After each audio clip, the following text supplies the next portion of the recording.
Yo, what is up po mga katint? Meron po tayong tiniplahin ngayon na golden magenta pink mga katint, no? Ayan po, nang una po ay nilalagyan po natin yan ng chromaton, mica yellow or cosmic gold po mga katint. Yan po ang may pinakamaraming amount sa mga panimpla na ilalagay natin. And then nilagyan din po natin yan ng magenta po mga katint para po yan sa shade na magenta.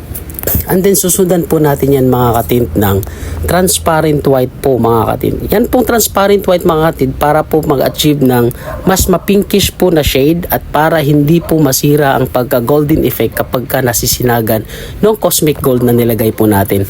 Hindi po siya yung mga base coat white po mga katint ha. Iba po yan.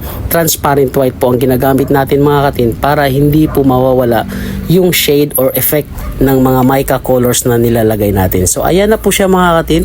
Meron na po siya kaagad na shade ng magenta pero medyo mapusyaw pa lang po kaya medyo may parang pagka-violet na shade, no.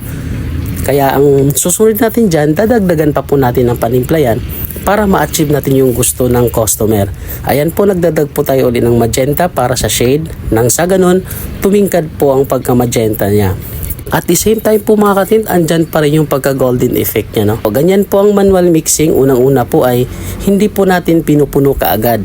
Paunti-unti lang po muna hanggat sa ma-calculate natin yung mga panimpla or dami ng panimpla na ilalagay po natin dyan sa ating ginagawang kulay. Ayan po mga katint, since na-calculate na po natin yon, pupunuin na po natin siya mga katint. Ayan po, binuhusan ko na po yan ng cosmic gold or chromaton mica yellow.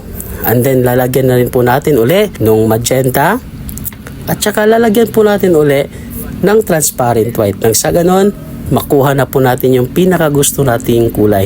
So ganun po mga katint, kapag manual mixing po, ang pinaka goal natin dyan is mapuno natin yung lata or halimbawa kagaya nyan 1 liter po, mapuno natin yung 1 liter na yan na at the same time makuha din po natin yung kulay. Kasi po pagka nakuha na po natin yung kulay pero hindi pa po puno yung lata na gusto nating timplahin, ay uulit po tayo ulit sa formula na ginagawa natin.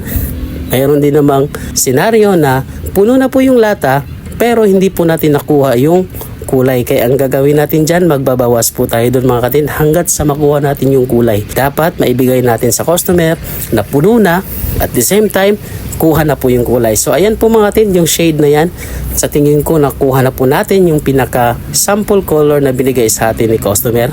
At ayan po, sa susunod po nito ay papakita po natin yung final finish na binigay po sa atin ni customer base po doon sa napadala nating pintura. At ayan po mga katint, ganyan po kasolid yung golden magenta pink po na pinadala natin. Shoutout po kay Sir Christian Tagam ng Misamis Oriental. Yan po yung finish na pinakita niya based po doon sa pinadala natin na pintura sa kanya. So nakarating ka po ng Misamis Oriental yung pintura natin, no, from Antipolo pa po mga katint. Kaya sa mga gusto po magpatimpla, message lang po kayo. Promise, all goods lang po tayo. Don't forget to follow, like, and share. Thank you, and to God be the glory.